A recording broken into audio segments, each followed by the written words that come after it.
Hey everyone, this is Shelby Blankenship reporting to you for the MMOA podcast. I am one of your TAs in the level 2 as well as live.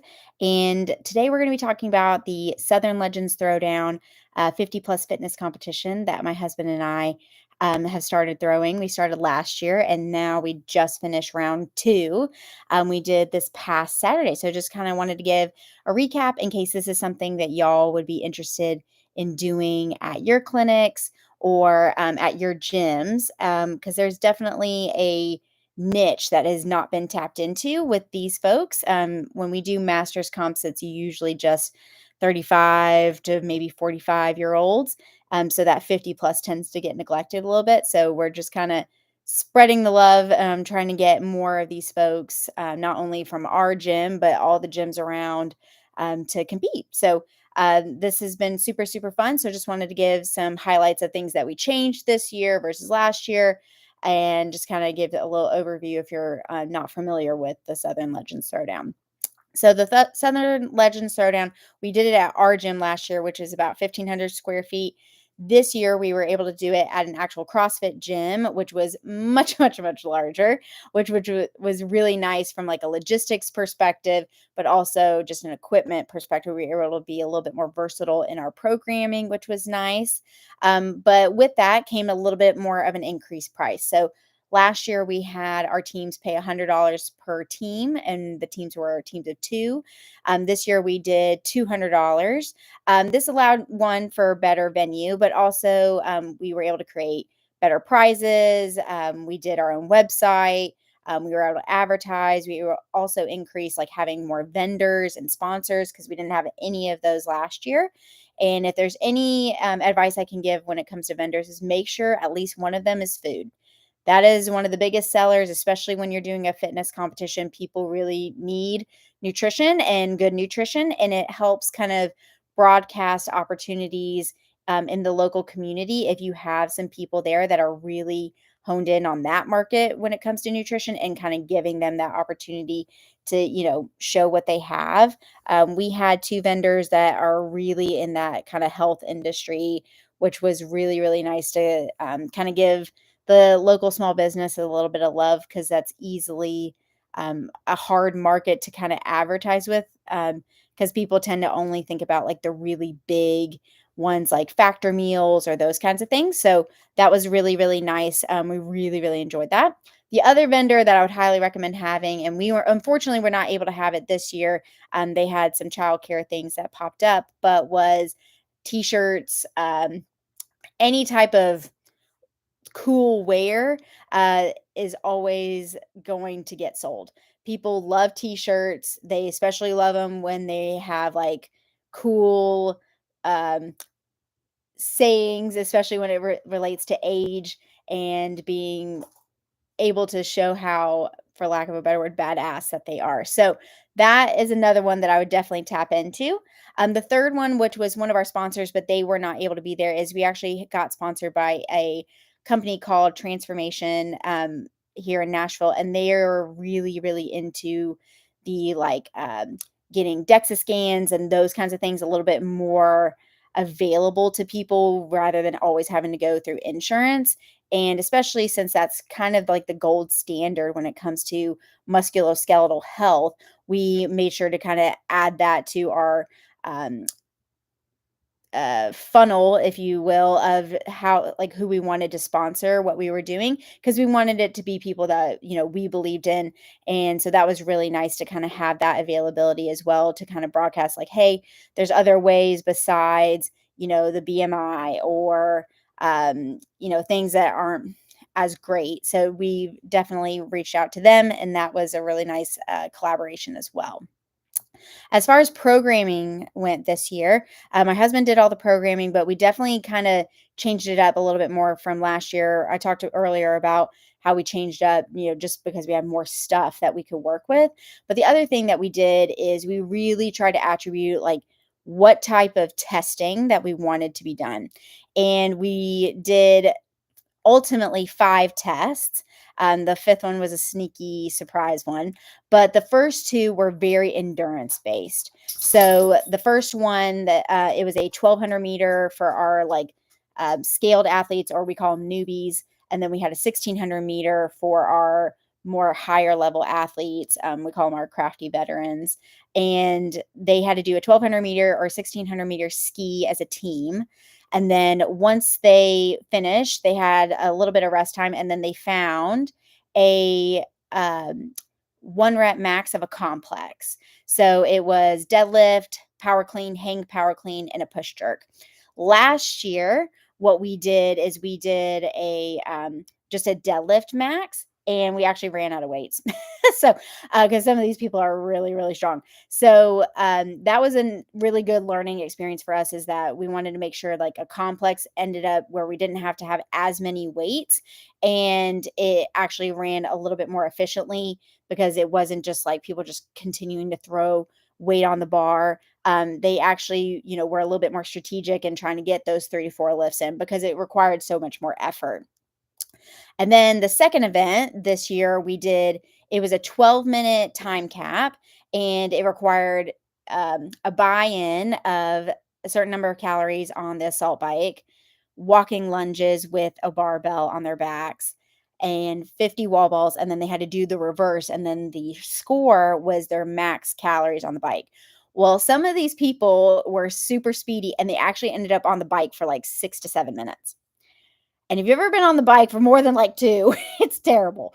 So it was a lot of strategy on their part, but also it really kind of opened people's eyes of how much they had in the tank when it came to the bike.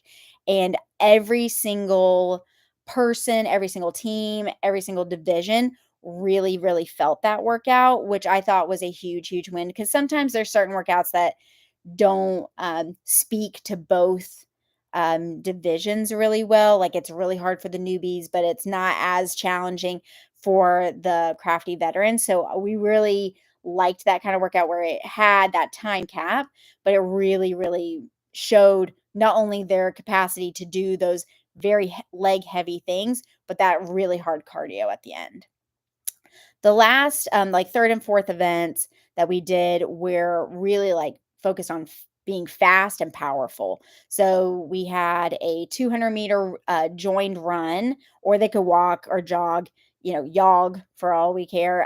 It didn't matter. The point was is that we wanted to kinda challenge that system because we really didn't do that the year before besides, like, a sandbag carry that some people actually did run with, and they had to do 3 rounds as a group of 10 pull-ups or jump pull-ups and 20 kettlebell swings. So something that just really got the heart rate up and just kind of kept going. Obviously, some strategy there depending on who was stronger in your team for those two exercises. The fourth event was really focused on trying to make sure that the legs were really tired.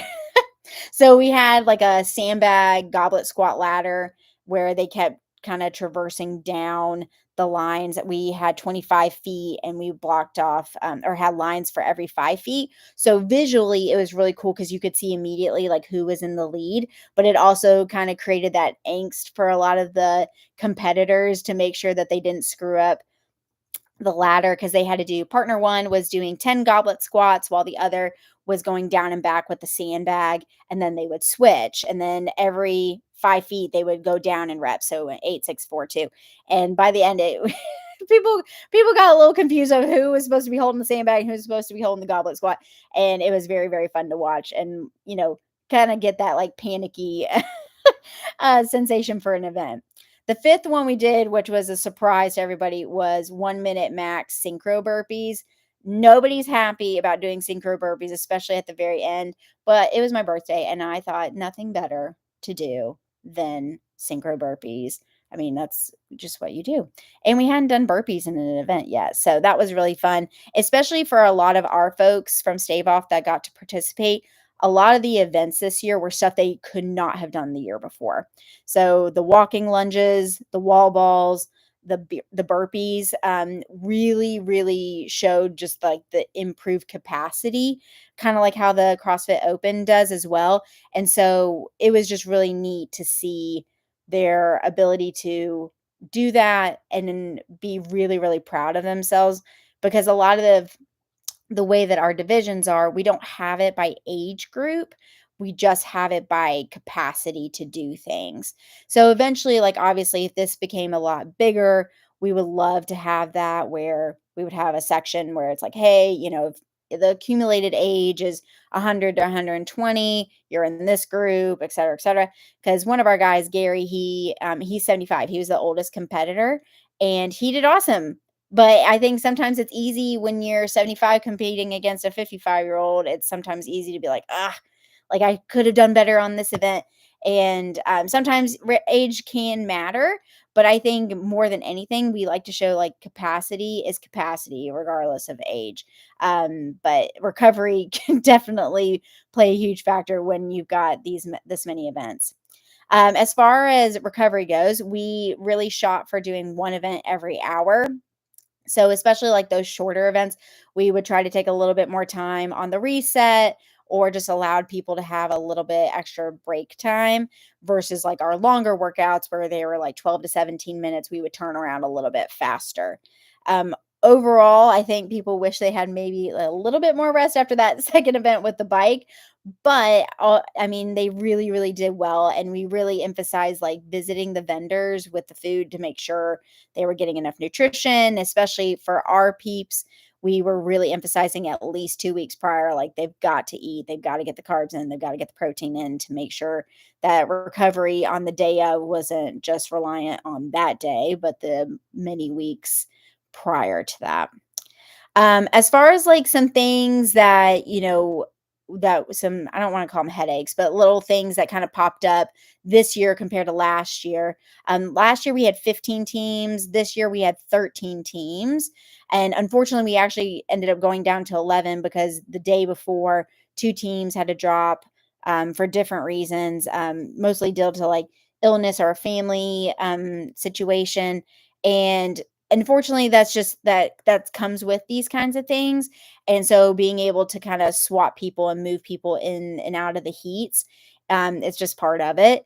But for us, I think we really try to emphasize like communication with the volunteers and the participants to make sure it wasn't like an overwhelming experience. Like we wanted to make sure they always felt like they knew what they were doing, and there was, you know, a lot of continuity between the events, and people felt like secure in what was going on that day. Because a lot of the times, most of these people never compete in these kinds of things, and so it's easy to kind of get overwhelmed just alone from the competition. But another reason is if it's not being sufficiently ran. So we made sure that we had people identified of like who were kind of like their helpers. So we had one of our friends, Jesse from Onward, who actually got to do the warm ups for all these folks before each event. So one, to make sure that they had an adequate warm up, because some of them again never competed before, so the only warm up they've done is somebody else is telling them what to do in their classes, or their coach is telling them what to do. So that kind of took a little bit of that pressure off them to know, like, am I warmed up enough? Should I be doing more? Should I be doing less? So that was really helpful. We also kind of made sure that our volunteers were divvied up into different categories of like they were just doing equipment, or they were just doing the judging, or they were kind of like doing the social media or those kinds of things, which just kind of helps everybody know what they're supposed to do and not just standing around. As far as things that I would probably do next year for sure if we did this is I actually reached out to a couple of news channels like the week of to see, if they would actually like to report on something positive. And I didn't hear anything back, but I think that's one thing I would definitely push more towards next year, because I think this is something that a lot of more people need to see, and nothing better than on the news. I mean, so many people in this age demographic still watch the news. And I think that would be super, super neat to kind of see not only themselves, but also like their family members, their friends, like out there competing. I think it would give a lot more people confidence of stepping into CrossFit gyms or gyms like Stave Off, because I think that adds so much value versus just somebody who's my age just telling them that this would be beneficial for them. The other thing would be maybe adding some more divisions. Like I said prior, I if we can get more signups, that would definitely be a goal. Just to allow a little bit more even spread of um, capacity and ability to be really weighed against each other a little bit more evenly. I think that's another area that I would like to improve upon in the future. But as far as highlights go, I mean, it's so fun. And then it's just definitely one of those things where you get to see people like really shine and like overcome that pressure, overcome that anxiety. And some of these people are really pressure players, and it's just really fun to watch. And we definitely always have a photographer there, and a lady was really sweet enough to take videos for us. And you just can't, it's hard to encapsulate those moments without having somebody like that there because it's so easy to just like, it's like, any Disney Channel Friday movie where you're just like, oh my gosh, like I cannot believe this is happening. It's just, they get so excited and pumped when they hit their PR and everyone's cheering for them. And it's really fun to watch. So I mean, if this is something that you're interested in, I know like as therapists and we're not exactly created to be event coordinators, but this is something that definitely has an opportunity and a niche that is needed. So if you have any other questions or comments about ideas of how to do this, like please reach out to me. I'd be happy to kind of give you my 2 cents. But yeah, so as far as MMOA goes, we've got live coming up at September 7th and 8th. Will be in Mobile, Alabama and Minnetonka, Minnesota. For L1, we are starting back October 16th, and then for L2, day after, October 17th. So if you're wanting to get your MMOA ICER, highly recommend checking those out so you can do that. But y'all have a great rest of your day. Thanks so much.